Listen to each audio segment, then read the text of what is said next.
Alright, let's take a look at that lap again.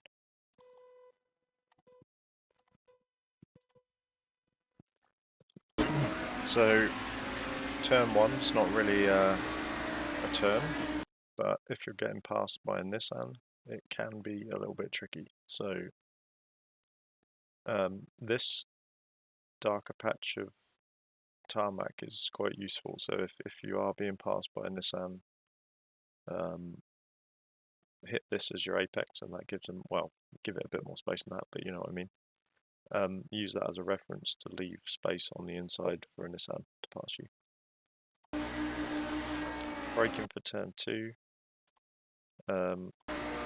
This is kind of a reference. I don't use that as a reference, I just have a kind of a rhythm. I guess it's almost like an imaginary 5 marker. I spent a lot of time in practice using this to kind of open out the corner, but I don't actually think it's faster. I think it slightly lifts the car, and then as you go onto it and off of it, you're reducing the grip of the tires, basically, like unsettling the car as you're braking. So I think it's actually faster to stay on the track. Down to second gear, and then you want to hit the first apex and stay quite tight, and then hit the second apex and straighten out the exit. You see here that I'm not getting a lot of rotation in the car, so I actually just end up kind of in the middle of nowhere. Right here, I'm expecting the rear of the car to really whip round to get that second apex, and as you can see, I'm trail braking a tiny little bit, but nothing's happening, so I end up running a little bit wide. It doesn't really cost me too much time, but ideally you'd want to be on the line of this this car behind me.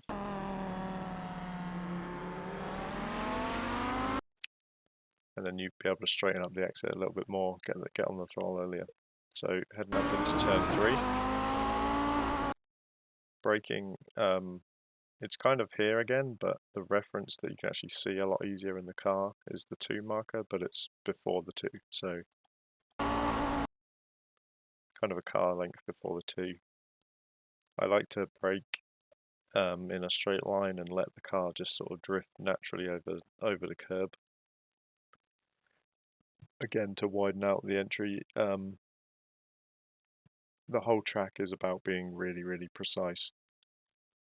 A lot of the apex curbs, if you take too much, there's a big bump, and then the exit, if you get into the sand, you're done for. So it's really about being really, really precise and consistent.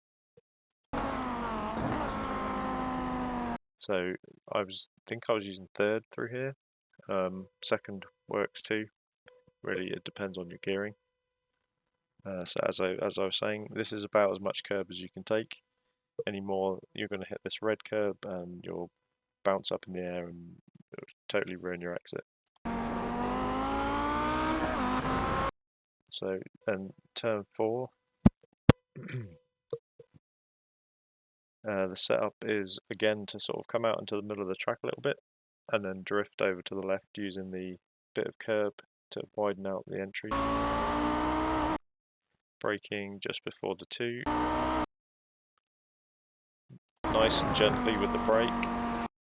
Again, don't hit that, but you want to be as close to it as you can get. And then back on the throttle as soon as you can, which is pretty much, that's kind of a good reference for when you should be picking up the throttle, but you don't want to be jumping back onto it because you'll understeer and end up in the sand.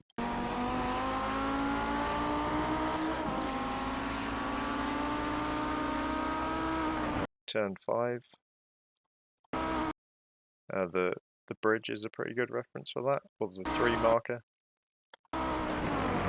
Again, second and third work, it really depends on your personal gearing. Second is slightly easier to brake later and get the car turned in. Third is a slightly quicker exit, so it's kind of it doesn't really matter which one you choose.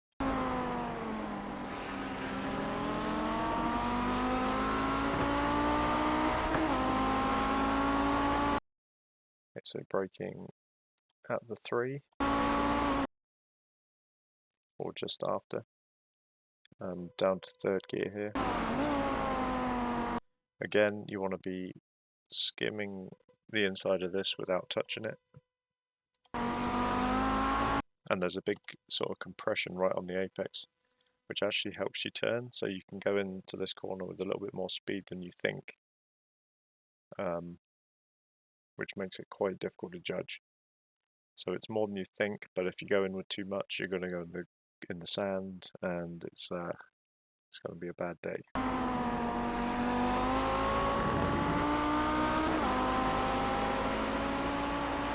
So then we're heading up to the corkscrew. Braking the end of this curve is quite a good reference.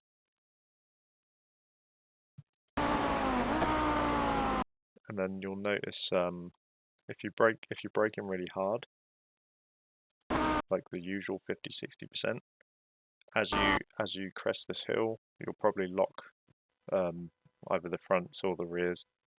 So I'm actually not braking as hard. It's only about sort of 45-40%.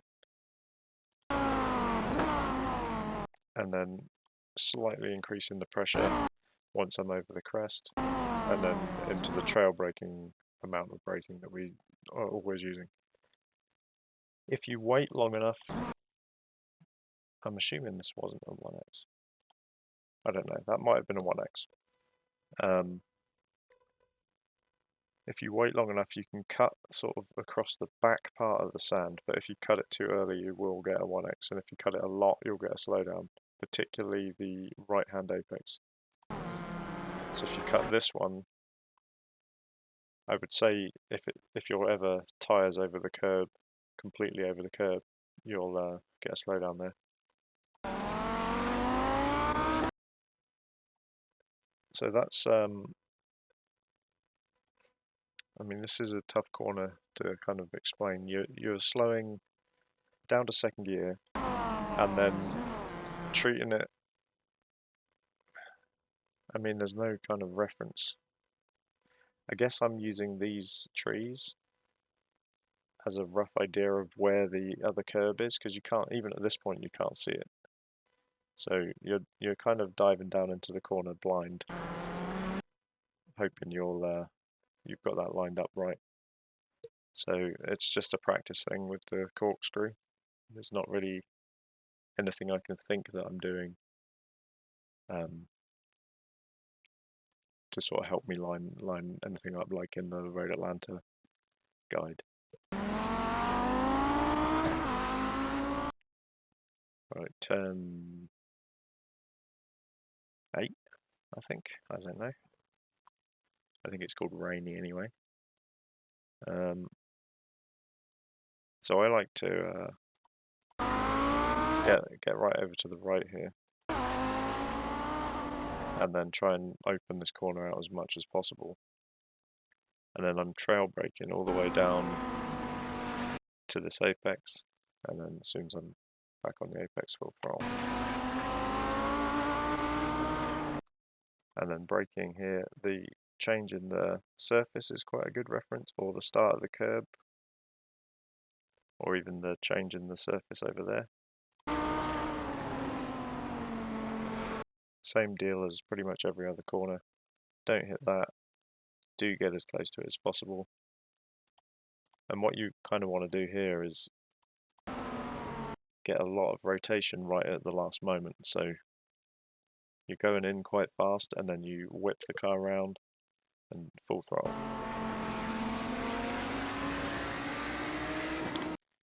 And then what are we looking at here? Like the 3 board, I guess. I'm probably using that more of a reference, because the 3 board's already sort of behind me at this point. And what I tend to do a lot when I'm in a sort of in a rhythm in a race is my braking point is actually just when I've got over to that side of the track. So once I've done this corner, and without actively changing the way I would normally just drive over to the other side of the track. By the time I get there is when I need to brake. So at that point, it's just like a natural rhythm rather than using references as such. So again, you want to kind of brake in a straight line for as long as possible, and then at the last minute, go down to the, I'm probably braking a little bit too much here, about half of that, and then using some steering input and that little bit of brake to whip the car around nice and close to the curb, don't touch it again. And then a recent-ish change to Laguna Seca is you can now use all of this, all the way to the gravel, and the bit beyond the sort of concrete on the side. That used to be a 1X, it is not anymore, so make sure you're using all the track there on the exit.